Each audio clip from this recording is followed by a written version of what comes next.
کربلا کے لیے حسین کو تیار کیا گیا تھا۔ میں بارہا کہہ چکا ہوں، لوگ کہتے ہیں کربلا میں حسین کو نبی نہیں بچا پائے۔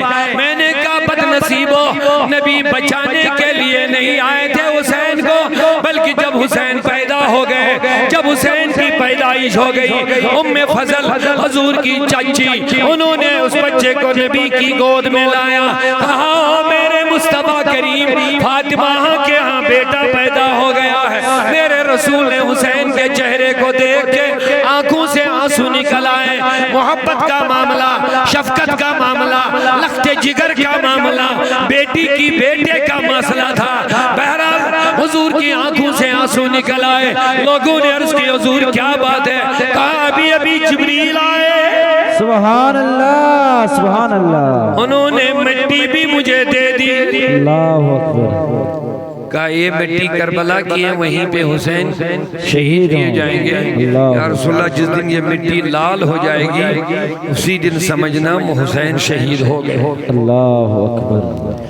اب بتاؤ کتنا دردناک معاملہ ہوگا جب بچہ ایک طرف پیدا ہوتا دوسری طرف جبریل آگئے تو حضور تیری امت اس کو شہید کرے، سبحان اللہ، ان امتک ستقتل ابنک ھذا، اس آپ کے بیٹے کو تیری امت ہی شہید کرے۔ اب بتائیے بیٹا نورانی پیدا ہو گیا ہے، تیری نسلیں پاک میں بچہ بچہ نور کا، یا رسول اللہ تیری نسلیں پاک میں بچہ بچہ نور کا، تو ہے عین نور تیرا سب گھرانہ نور کا، سبحان اللہ، تو ہے عین نور تیرا سب گھرانہ نور کا۔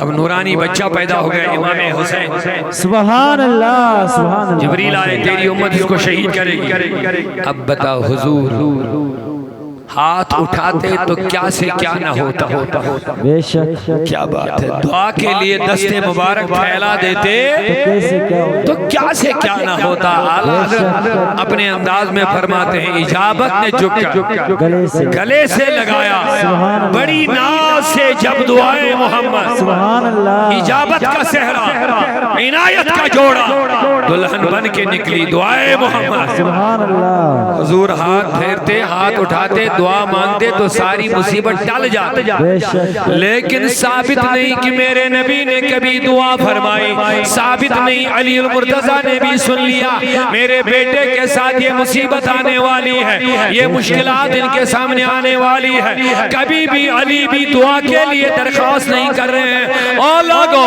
فاطمہ کی عظمت پر، جرت پر، ہمت پر قربان جاؤ، جس کی حسین پیدا ہو گیا، گود میں نورانی بچہ ہے، خبر آتی ہے او حسین کی ماں اس بیٹے کو کربلا میں بے دردی کے ساتھ شہید کر دیا جائے گا۔